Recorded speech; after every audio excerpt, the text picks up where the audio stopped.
Hey, good morning, everyone. Michael Fanning here, and this is Warm Up 326.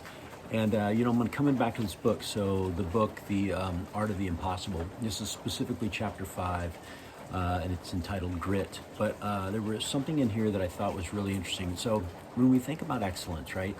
Excellence is just the consistency of action, the consistency of thought, the consistency of how we run our mind, the consistency of how we choose our behaviors.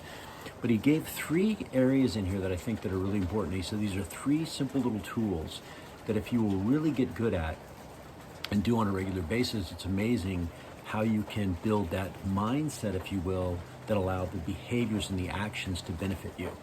And these things sound simple, right? And they are, but the question is how often do we run these items? So I'm going to cover these 3. And so there's 3 tools. So the first one is this. It's simply self-talk. We have things we can say to ourselves that are positive, and we have things that we can say to ourselves that are negative. And you can just listen to somebody. So, for example, somebody says, I don't think I'm going to be able to do this. Or, you know what, I tried that once before and it didn't work for me. Or, you know what, I'm not really good at doing those types of things. I've never been a good person who can journal. Those are all negative talk versus what's positive talk. That still means that maybe you don't like it, but you can say, I'm willing to try.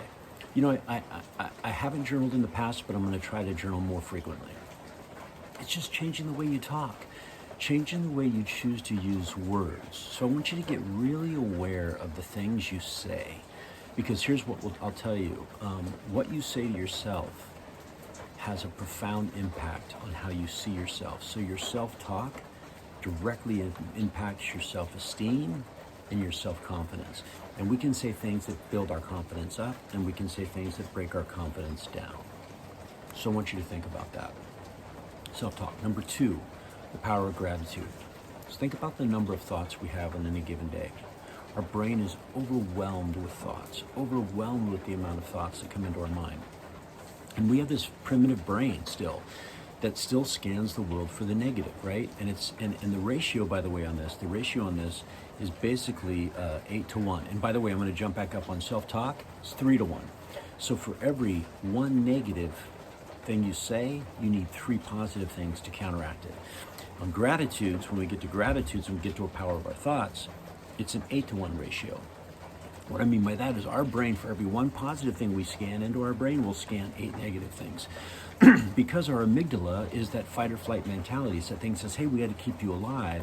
So it's just been hardwired to scan for negative before it sees the positive. So the point with this is that if you think about it, how do you get those positive thoughts? Well, it's through gratitude. How many of you keep a gratitude journal? How many of you start your day with gratitude and end your day with gratitude? What are you grateful for today? And when you're being grateful, it's very hard to be negative. It's very hard to have negative thoughts. So that's the second piece. So we have self-talk, we have gratitude, and then the third one is this. The third one is mindfulness. And mindfulness is interesting. So if you think about this, you have a thought and you have an emotion. Between the thought and the emotion is a gap, about a second.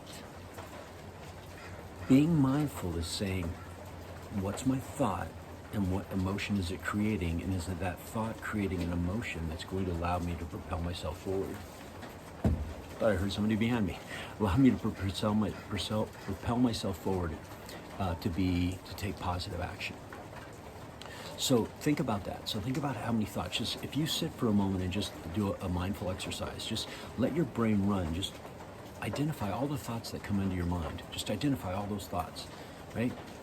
And it's amazing how many thoughts come in, and then analyze those thoughts. How many of those thoughts are creating good emotions, and how many of those thoughts are creating negative emotions?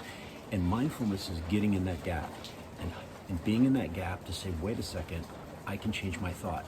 The challenge is this: most of us live in a reactionary state and not a proactive state, meaning I can't change it because I'm not aware of it, because I'm not conscious of it.